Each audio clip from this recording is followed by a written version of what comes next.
We will study today the Sutta number 8 from Majjhima Nikaya, which is Sallekha Sutta. The location is Savatthi in Jetwan, Anath Pindika's monastery. In the previous classes, we have seen the importance of Savatthi and who actually is Anath Pindika. For the big who just joined today, I would suggest to watch those previous videos as well. The main idea of this Sallekha Sutta is describing meditative developments and attainments, pleasant abiding. What is pleasant abiding? What is peaceful abiding? And how to train the mind to practice. So here the different meditative absorptions are discussed, and it also describes that a person or a monk or recluse who is meditating and have achieved some stages or some states and may have a thought and belief that they have achieved the final goal, the goal of liberation. Now there is no further achievement. And he may think, I have overcome all the negative things and all the unwholesome thoughts. Or some monk or recluse might also think that he would like to be in that pleasant state of mind, that peaceful state of mind while doing the meditation, and may not get encouraged to further practice. So they're also describing about the people who believe in all this, but it is not the final attainment. They have to go further to achieve that arahanthood.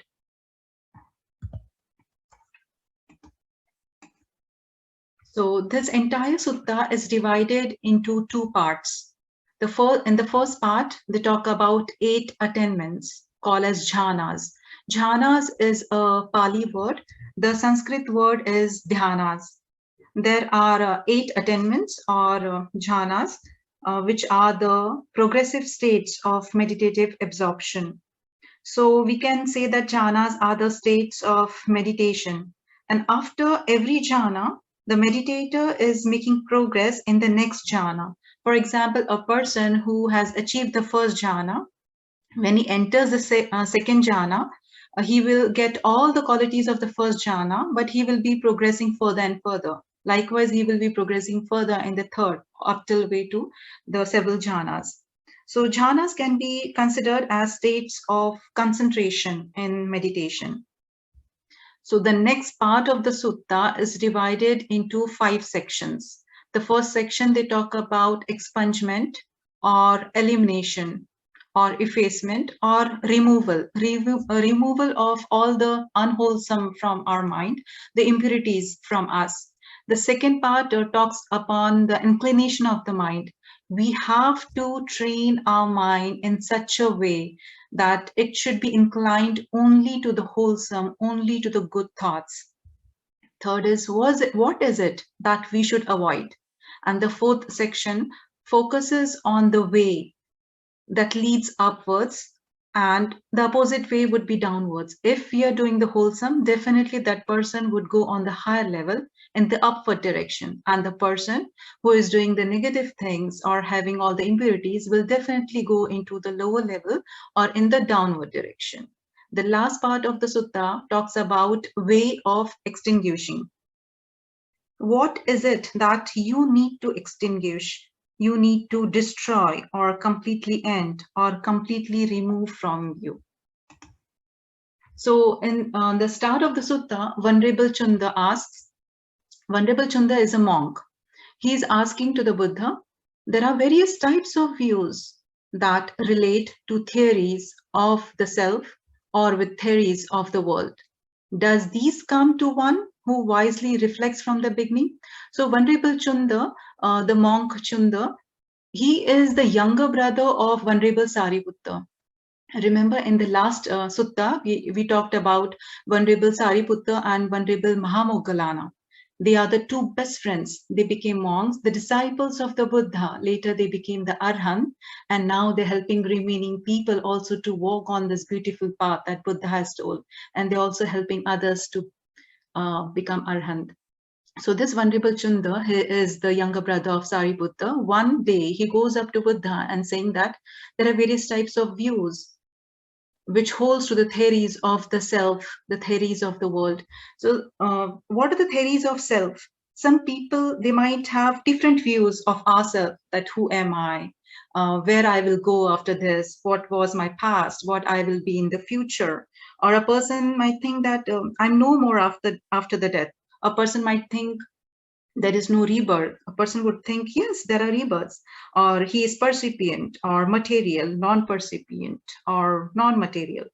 Um, and there could be different views or theories of the world as well. Like few people believe the world is finite.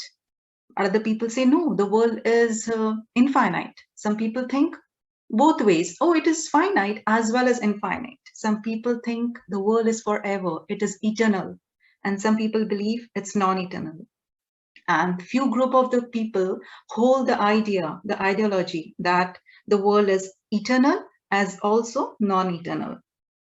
Some group of the people believe the idea that life is only to have pleasures and nothing else. They hold strongly to their views, and they believe that others' theories or others' opinions or others' philosophies are wrong.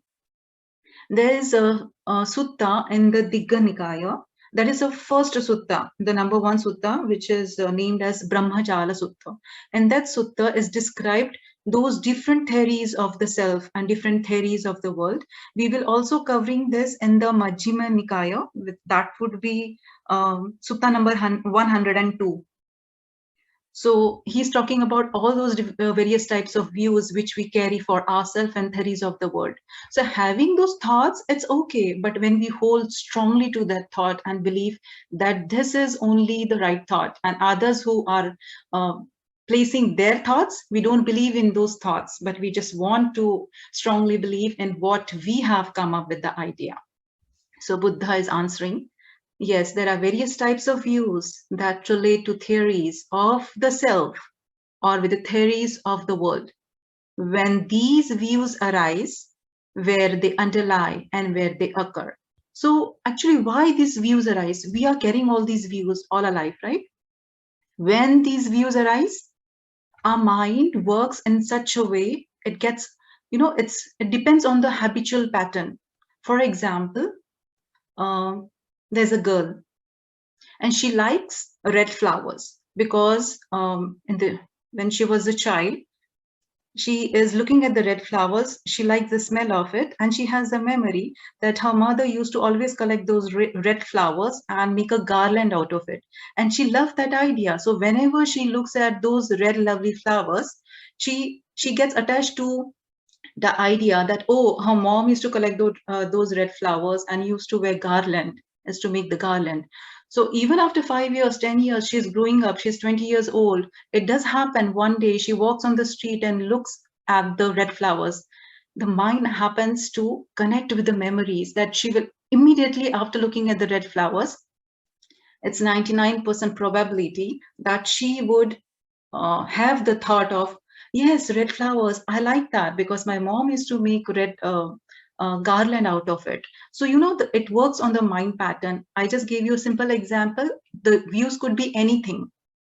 So they arise because of those patterns and where they underlie. Underlie means they are not dead. Those thoughts will still be there. If that girl, after 10 years, uh, she is having that same thought about the red flowers, does that mean that for 10 years she forgot the thought of the red flowers of the garland? No, that thought was still lying in the mind. It was underlying there, but it will arise, it will occur only with the necessary conditions. When she sees the flowers, there's a possibility of that thought coming, not going continuously for 10 years. That's why they say where they underline and where they occur. But Buddha is saying that when all these views arise, where they underline and where they occur, but one sees them as they are with correct discernment in this way, this is not mine, this is not me, this is not myself. So if that girl is looking at the red flowers, she's getting attached to the red flowers and with the thought of the memories. But if a person is looking with the view, that this is not mine, this thought is not mine. In fact, the mind is not me, then the thought occurring into that mind, how that can be me. So when a person looks at that this is not mine, this is not me, this is not myself, getting detached with your views, getting detached with your thoughts, getting detached with the objects you like. In this way, if you see with this perspectives, then we can say that those thoughts are abandoned and discarded. So Buddha is saying further, it is possible here, Chunda, that quite secluded from the sensual pleasures, secluded from unwholesome states, some bhikkhu enters upon and abides in the first jhana, which is accompanied by applied and sustained thought, with rapture and pleasure born of seclusion. So now they are talking about the 8 different jhanas which a meditator might experience. The first jhana, and that the bhikkhu is secluded. That means he's away from the sense pleasures. What are sense pleasures? All the 6 senses, which is eyes, ears, nose, tongue, body, and mind. If we see something like that girl who was looking at the red flower, she's attached to that. For example, the same case with the taste also with our tongue. If we are tasting delicious dishes, we get attached to it and we want to have more and more. Likewise, if we listen to the music, we want to listen to that music again and again because we like it. We are getting attached with all those senses. So, but in the first jhana, that monk who is practicing in the meditation, he is detached from those sense pleasures. He's secluded, he's staying away. And since he is not having those pleasures with any of the objects, he would not have those unwholesome states of craving, of greed, or having it more and more. So that's why they say he is secluded from the sensual pleasures, secluded from the unwholesome states. Some bhikkhu enters upon and abides or stay in the first jhana. I just make a diagram here to understand that this is the first jhana the bhikkhu is entering, and he is not having any pleasures, no wholesome states at all, and he's entering the first jhana. But in the first jhana, that person is still having the thoughts that he is happy with the thought. The pleasure is born out of the thoughts that he has been secluded from the pleasures. He's been secluded from the unwholesome states. That person would be happy because he's not having unwholesome states. He is into the first jhana, but he's having those thoughts born out of seclusion. So we'll talk here about the second seclusion now.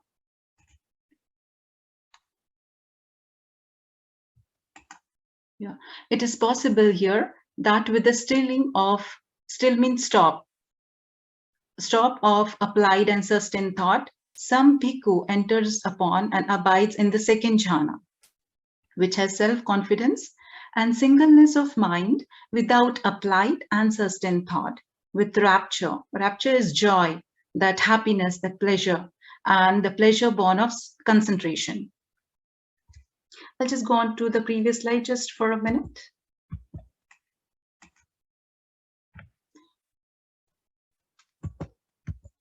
In the first jhana, I miss this one, that in the bhikkhu is entering into the first jhana, he thinks that this is the end of his goal. He has become liberated. But here Tathagat is saying, no, you have not reached there yet.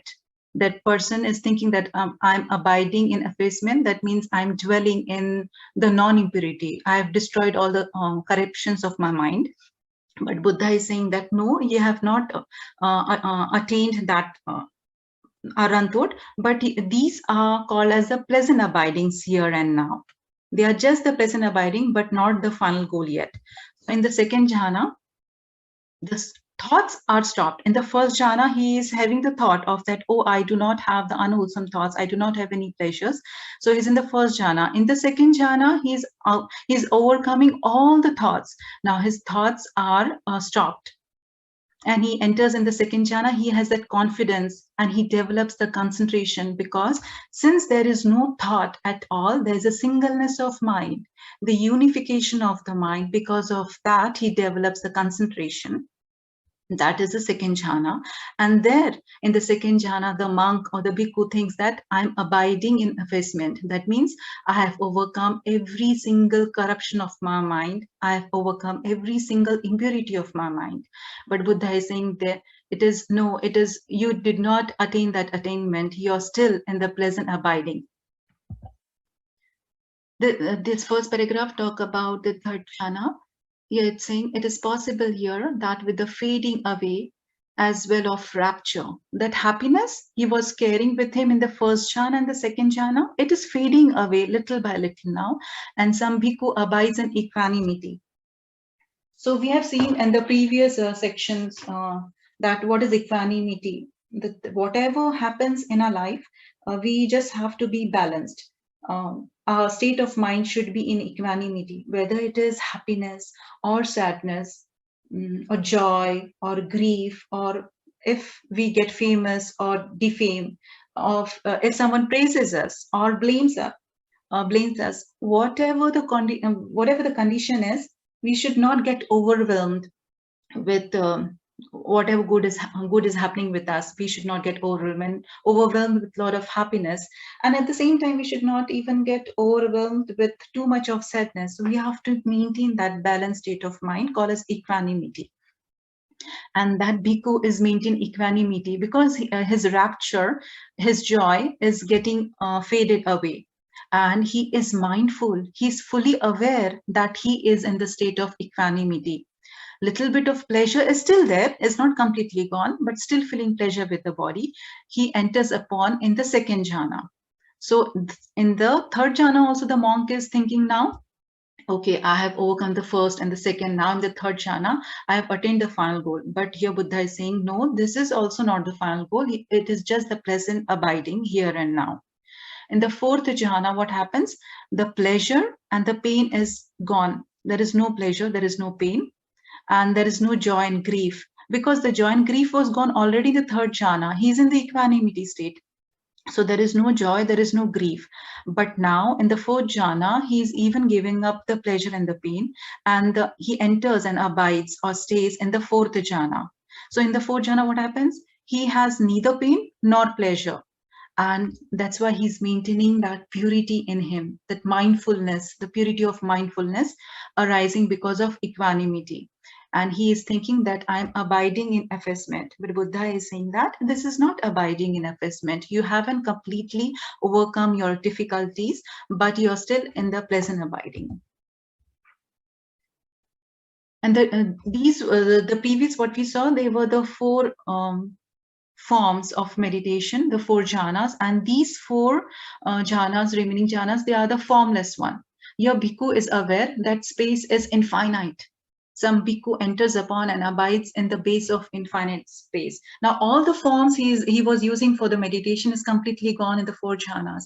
Here in the first formless jhana, for him, he's meditating and he's realizing that space is infinite. Still is having those thoughts that he's overcome everything. But Buddha is saying, no, this is just a peaceful abiding. The previous four, they are called the pleasant abidings because there's a little bit of pleasure in them. And these are called the four peaceful abidings because here the bhikkhu experiences the inner peaceness within him. So, and the next one is the bhikkhu is aware that consciousness is infinite. Some bhikkhu enters upon and abides in the base of infinite consciousness. And next, there is nothingness. The bhikkhu is experiencing the base of nothingness, complete emptiness. And the next, the bhikkhu enters upon and abides in the base of neither perception nor non-perception. So these are the four form of jhanas and the four formless jhanas, in total 8 jhanas together. But Buddha is telling here, even if you experience all this infinite space, consciousness, nothingness, neither perception nor non-perception, still that is not the end. You have to still go further for your attainment, all the way to Arahanthood. And in the second section, they describe about the 44 expungement, which are the 44 elimination or removal of the corruptions. Few of the things you would find a little bit of repetitive in some of the things because we have covered few in the previous suttas. I would be still telling them in briefly though. So out of the 4 expungement, the first one is others will be cruel. I shall not be cruel here. Effacement should be practiced this. So a person he knows that others are being cruel. but I will not be cruel with anyone. Others will be aggressive. They can be violent. They may harm anyone, but I will not be aggressive. I will not be violent. And when we practice loving kindness towards all, when we develop compassionate thoughts towards everyone, we do not have the thoughts of cruelty or harming anyone at all. So here it's belief that whatever others are doing, I will follow the precepts. I will be doing the right thing. Second is others will kill living beings. I shall abstain from killing living beings here.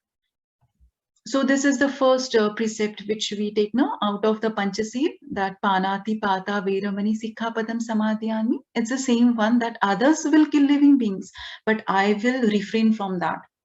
I will not hurt, harm, or any living beings. The second, so all these are actually the 5 precepts. The second is, it is a third one, but the second precept from the Panchaseed says, others will take what is not given. I shall abstain from taking what is not given. That means I will not steal. I will not take the things which do not belong to me. If it is someone else, I would not take it without their permission. Then the fourth is, others will be uncelibate. I shall be celibate here. If others are misbehaving or having a misconduct, I will be still following the perfect conduct. And the fifth is, others will speak falsehood. This is the fourth precept, Musavada Veramani Sikkhapadam Samadhyami. That means others may tell lie, but I will abstain from telling lies. And we have seen that since even if it says Musavada, which means I will not tell lies, but deep rooted, it also says that others will, about the malicious speech or harsh speech and gossiping. We have seen that in the previous classes also, right? The sixth is, others will speak maliciously. I shall abstain from malicious speech. So malicious speech is a hurting speech. If I am hurting someone with my speech, then I will not use that speech. I will remain abstain from that speech. If on hearing my words, the other person is getting hurt, then I will not use that kind of malicious speech. Seventh is, others will speak harshly, but I will not be harsh with anyone. I will not be rude with anyone. I shall abstain from the harsh speech. The eighth impurity which we have to give up is gossiping. Others will gossip. They will have the idle talk. They will chatter, but I shall abstain from gossiping because it is not fruitful at all. It is not beneficial. We are just wasting time and energy in all this gossiping. So I will overcome that impurity. So ninth is, others will be covetous. We shall be uncovetous here. So you will see in the last sutta called as Vatupama Sutta, we have seen the 16 different impurities which we should overcome. So those out of 16, the 10 impurities have been discussed here, and few of the slides you will come to know that. Out of them, the first is, others will be covetous. We have seen what is covetous. The desire to attachment to others' possessions. If we see something a person is having other person, and we develop that greed, that craving, the desire to want that thing for us. So others will be immoral greed, but here I am abstaining that I will not be immorally greed. 10th is, others will have ill will. I shall be without ill will. We have seen in the Vatupama Sutta also, no? If someone is talking to me and I'm not liking their thought, it's disliking, or I'm getting displeased with that, then the thoughts of, I will not let those thoughts of dislike or displease enter my mind. I will not have those thoughts of ill will towards anyone. 11 is, others will be of wrong view. I shall be of right view. Several people might hold wrong view, but we will understand with the right wisdom, with the right virtue and the right knowledge, and come up that this is right and this is wrong. And once you realize this is right with your wisdom, just follow the right view. Even if the entire crowd is following something else, we will still be following the proper things. We have a human, it's a human tendency. Usually we follow the things what majority of people are doing. If there is a crowd and the entire crowd is doing one thing, we think, oh, those person are doing it, that means it must be right, and we tend to follow, to incline on that. But here comes the wisdom, the right knowledge, and the virtue that we should be taking the proper decision in our life and should do only the right things. The 12 is others will be of wrong intention, but my intention will be always right. Even if I come to know that others are not behaving properly and they have a bad intention, but I will always have the right intention. 13 is others will have the wrong speech, but I will have the right speech, the perfect speech, the pure speech. Others will be of wrong action, but my action would be always right. So what actions of the body? These actions, actually they're talking about the body actions, which is not killing, not stealing, and no misconduct. So I will be always doing the right action. 15 is others will be of wrong livelihood, but I shall be of right livelihood here. Like if others are earning or making a living through business and the weapons or human beings or business and meat, intoxicants or business and poison, but I will not earn my living by all these businesses because it's affecting someone, it's hurting someone or harming someone. So not only the business, but my conduct throughout the day, right from waking up in the morning all the way to the time I sleep in the night, I will be practicing the right livelihood. I will be aware of all my actions. Let's go on to the next slide. 16, others will be of wrong effort. I shall be of the right effort. So right effort of what? Right effort of arising only the wholesome thoughts in my mind, only the good thoughts in my mind, and letting go of the unwholesome, unnecessary thoughts. 17 is others will be of wrong mindfulness. We shall be of right mindfulness here. So right mindfulness of the mindful contemplation, actually it is about our body or our actions, whatever we do during the daytime, and not only the contemplation, mindful contemplation of the body, but even the mindfulness of our feelings, mindfulness of our mind, and the mindfulness, even the thoughts that occur to our mind, we should be mindful, whether we should watch them with the right mindfulness. And then 18 is others will be of wrong concentration. I shall be of right concentration here. Same, others will be of wrong knowledge. We shall be of right knowledge here. And others will be of wrong deliverance or liberation, but I shall be of right deliverance here. So deliverance or liberation from what? From the fear, liberation from the fear, from suffering, from pain, liberation from all the unfruitful things and thoughts, and liberation from unwholesome states of the mind as well. So you will see some of the slides are repetitive because we have covered that in the previous suttas.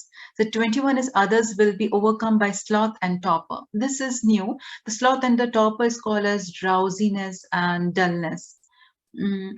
So in the meditation, we sometimes that I'm feeling a little bit of drowsiness and dullness. So that can be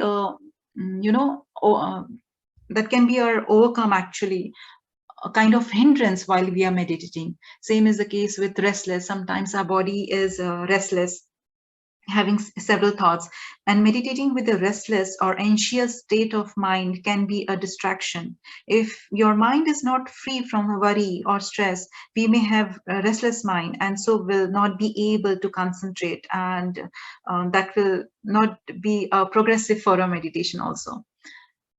Others will be doubtful. They will be the doubters, but I will not have the doubt in the triple chain. I will not have the doubt in the Buddha and his noble teaching and the Sangha. I will not even have doubt of myself, whether I will be able to do this or not. And others will be angry, but I shall not be angry here. If someone is making me angry, that's okay, but I will not get angry. Others will be hostile. Hostile is strong hatred towards anyone. If someone is getting hatred for someone else, I will not be becoming anger or developing a strong hatred toward that person or object or condition in me. 26 is others will be contemptuous. We have seen the contempt and the previous classes as well, that being disrespectful to others or not appreciating others even if they helped us. So even someone else is practicing that, but I will still be and not be contentious towards them. Others will be insolent. Insolent means being rude or insulting others. Sometimes some people insult others, and then we think it's okay. He's insulting me. I will insult him, but that is not the right way. If he's insulting, I will not insult him. I will always have the right speech, the pure speech, and the gentle speech. Little bit of softness. So 28 is others will be envious.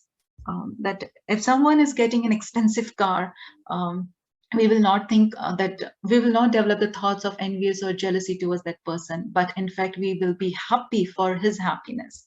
29 is avaricious or stingy, not sharing with others, not caring for others, but uh, uh, I would be I would develop that caringness for everybody. I will not be avaricious.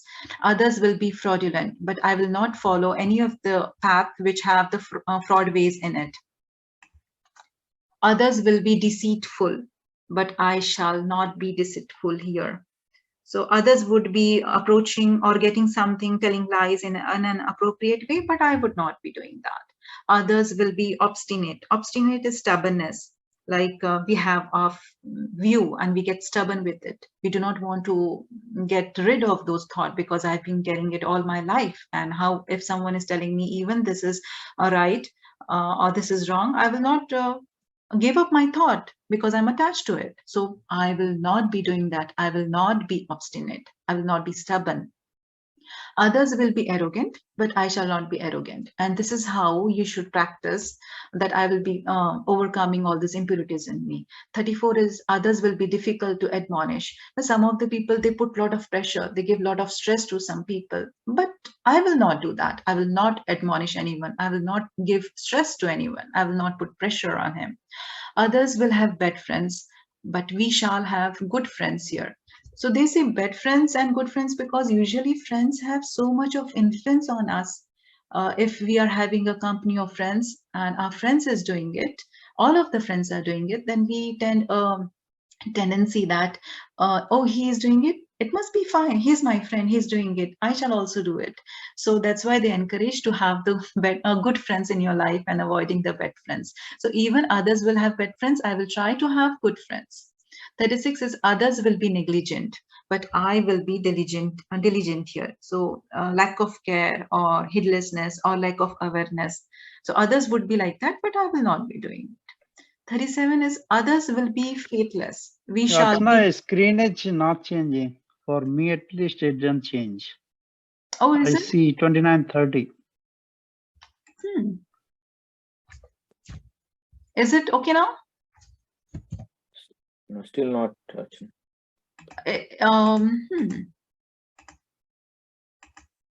Let me try it again. You can reshare back. Let me see. Is it 31 now? Can you see? Yes. Yeah, this one is 31. Yeah. Yeah, now it is able to see him. I'm so sorry about that. That's fine. Okay. Yeah. So 37 is others will be faithless. We shall be faithful here.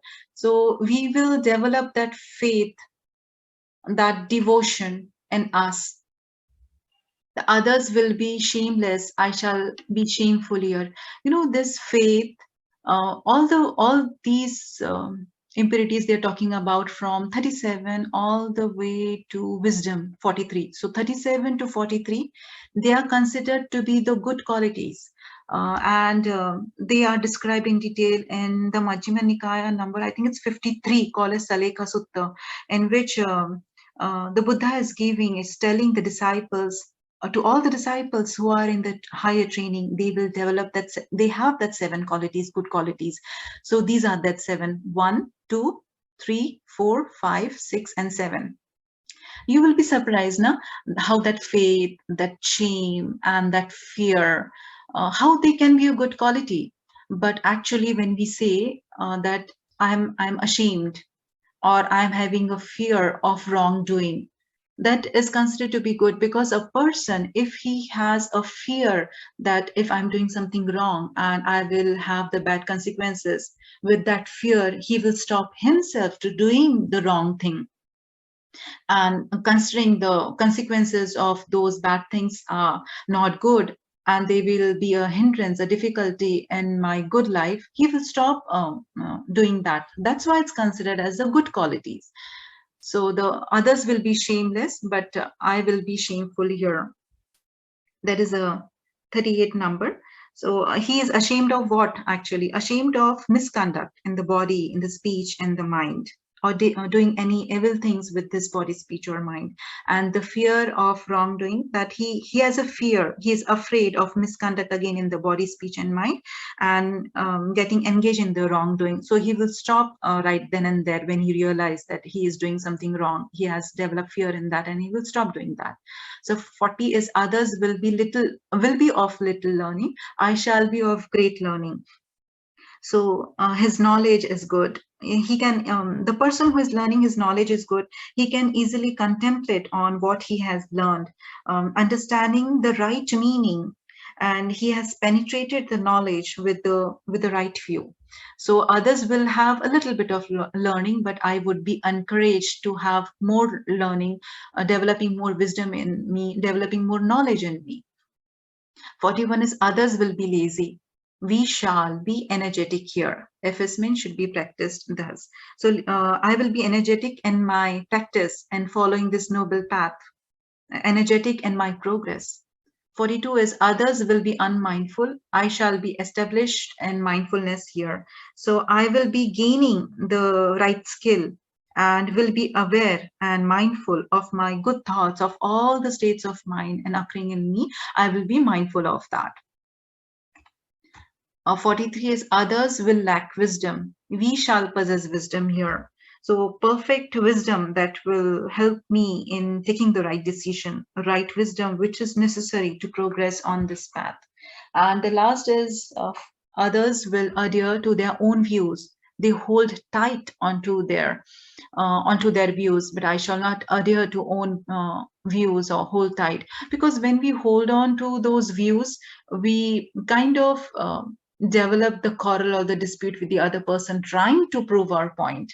That's why they say these 44 impurities should be avoided, and that's the 44th number. So that was the only thing actually.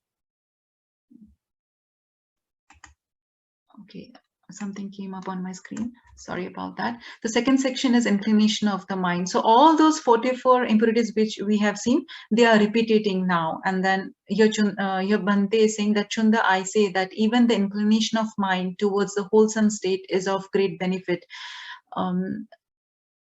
Even the thoughts which are coming to our mind, the wholesome thoughts, the good thoughts, they are so much benefit. Then imagine the bodily action and the verbal action would be so nice.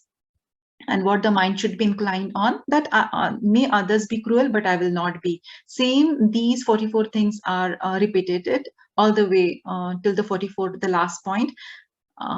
And that mind should be inclined thus, that others will hold on to their views, but I will not. The next part of the sutta say avoid. What to avoid? What to avoid is that there's uneven path and there's another even path, but I will avoid the path which is not fruitful to me, like the practicing of cruelty that is not helpful to me. So I will avoid all those.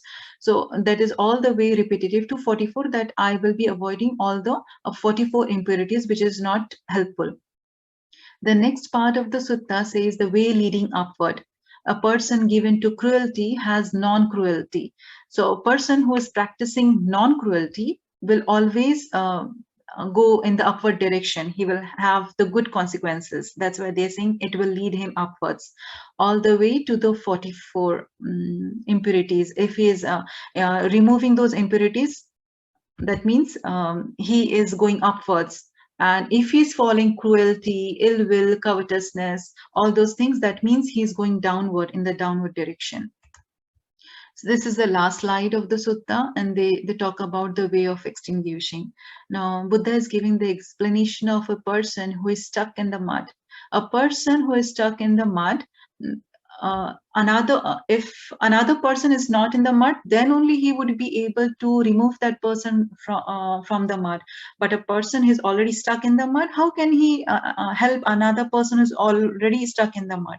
So he's saying a person who is given to cruelty has non-cruelty, so he will extinguish it by practicing the non-cruelty. Okay, he will extinguish all his cruelty within him. He will extinguish ill will, covetousness, disdain, anguish, anger, hatred. So he will extinguish all those 44 impurities. That's the way to be practiced here in the sutta. I know it is a very big sutta, but that's the end.